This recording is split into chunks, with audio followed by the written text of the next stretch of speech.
Good morning. Thanks very much for coming in here. I know there's a lot of hungover people that couldn't make it, and maybe some hungover people that could. Really appreciate it. I'd like to thank my employer, who does not know anything about this talk and may not approve of it when they find out. My employer is VMware, and they are a pretty nice place to work, but I'm about to do something that they may not like. Here's why I'm doing this. That's my son Leo. He is helpless, and I think that the helpless need to be protected, and that the people doing that protection need to do their job correctly. So here's the first insight I had.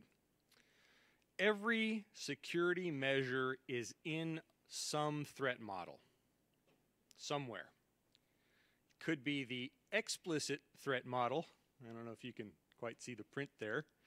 And in the explicit threat model, you do good practices like Schneier's security wheel. This is thanks to Bruce Schneier.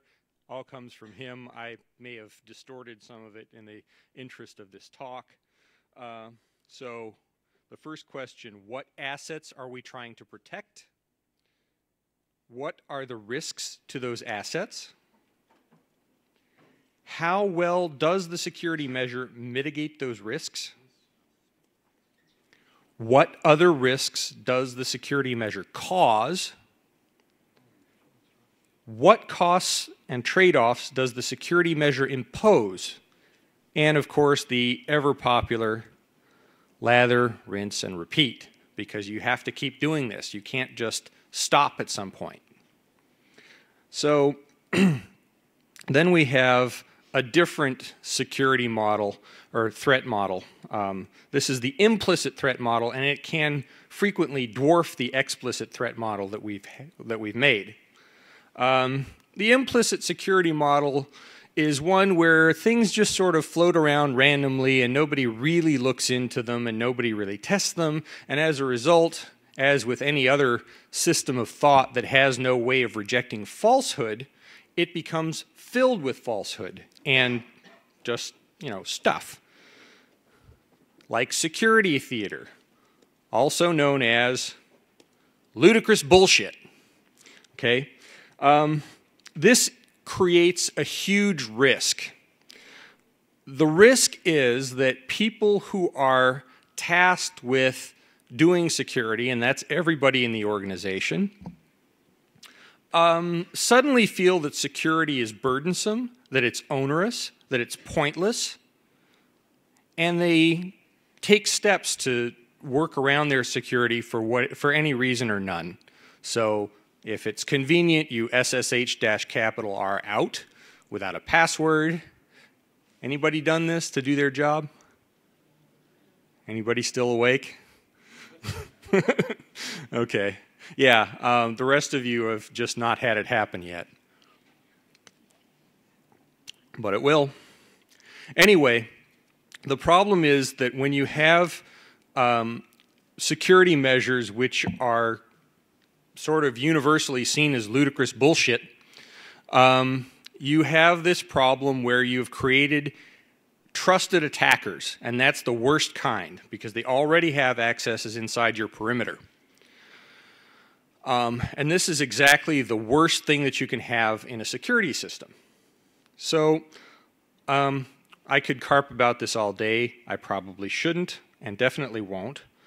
I'd like to talk about how to fix this problem. So, number one, bring every security measure into the explicit model. If you don't have an explicit model, that's, I guess, number 0. You want to do this a little bit at a time and figure out how the system is adapted. You have this thing they call a complex adaptive system. I'm not going to go into it here. You can like Wikipedia it or something and find out what that all entails. It's a very freighted phrase. So basically you want to just make small adjustments at a time and watch how the system has adjusted itself because it will, and it will do so in ways that you cannot predict in advance.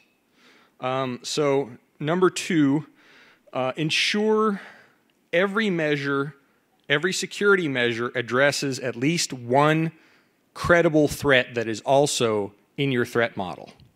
It has to do that. Number 3, review the threat model regularly. Right? It can't just be static. It can't just be sort of wholly carved into granite. It's got to be a living, dynamic document. Number 4, engage the widest possible audience in the review. This is one of the parts that's going to make me unpopular, because up till now, security has been the province of a tiny, jealous priesthood. And this is exactly what it must not be in order to be effective. Everybody has to be bought in. Everybody has to have a say. Everybody has to be able to poke up their hand and say, hey, this is stupid. Why are we doing this? And if they can't get a reasonable answer, action has to be taken on that. And as you might have guessed, the next step is remove measures that no longer fit the current security model, right? Because they have to. Yes? Can you tell the governments and the airlines about this, please? The question is, can I tell the governments and the airlines about this? And the answer is absolutely I will, and I'm starting here today. Just don't do it in the airport. No, well, you know, there's a time and a place for everything, and you know, protests can be more or less effective depending on where and when you do it and what you set up in advance. Yeah, I have gotten very thoroughly searched at the airport for making an offhand comment. This is the kind of security measure that I think needs bright, loud exposure. Anyway, so anyone want to guess what the next step is? Anybody?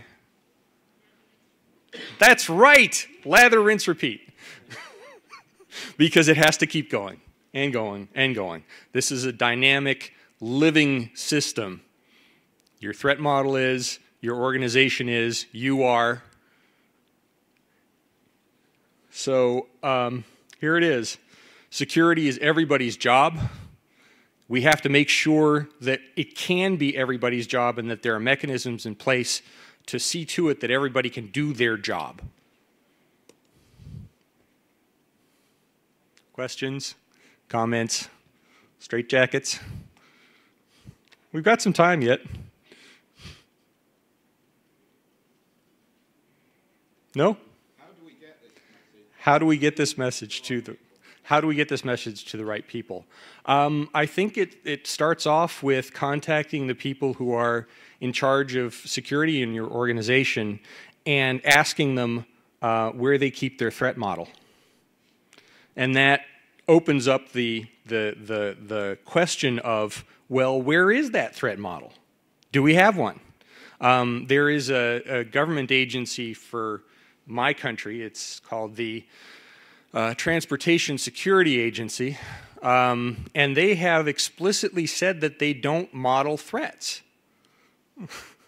Of course, the next step when you hear a thing like that is to contact your representatives in government, because this is a ludicrous bullshit assertion for a very expensive and, as far as I can tell, totally useless entity. You're right, it has made money for people, but I think that should be in their, you know, they should explicitly mention that Michael Chertoff is the principal beneficiary of this BS. Yes? Anything else? All righty.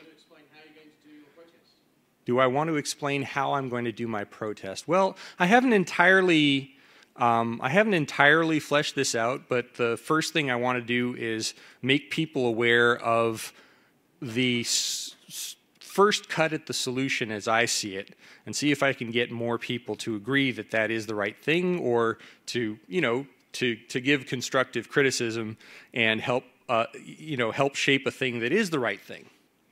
Next step after that, of course, is to get out to relatively small organizations where a suggestion like this could quickly fly, right? Because you don't want to start with, oh, NATO or something. That's just, you know, I'm already tilting hard enough at the windmills here. So start small, work up, you know, take lessons from what you've done at the smaller scale and push it to the larger scale. This is kind of how FOSDEM happened, isn't it? Yes? The more people you bring into making decisions about your security model, the more likely you have a bad actor who's trying to subvert it within that group. How do you fight that? The question was what to do about bad actors trying to subvert the model. Well, that's already a problem. I think that bad actors are drawn to this sort of place anyway. They try to get in the smaller group, and they'd have more influence in the smaller group. You know, the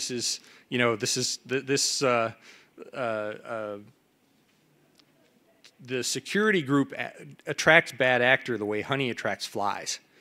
You know, it's so it's already a problem, and I think it becomes less of a problem as some bad actor can't act in secret and do stuff in secret. Does that answer your question? Okay. Any other questions or comments? Okay, I'm here for the rest of the day. I would like to thank Meredith Patterson, who helped me realize that this wasn't just sort of an offhand thought, as I'm prone to have once in a while. And I'd like to thank Devdas Bhagat, who turned me on to these complex adaptive systems and made me realize that this is even a bigger thing than I had previously imagined it was. Thank you very much.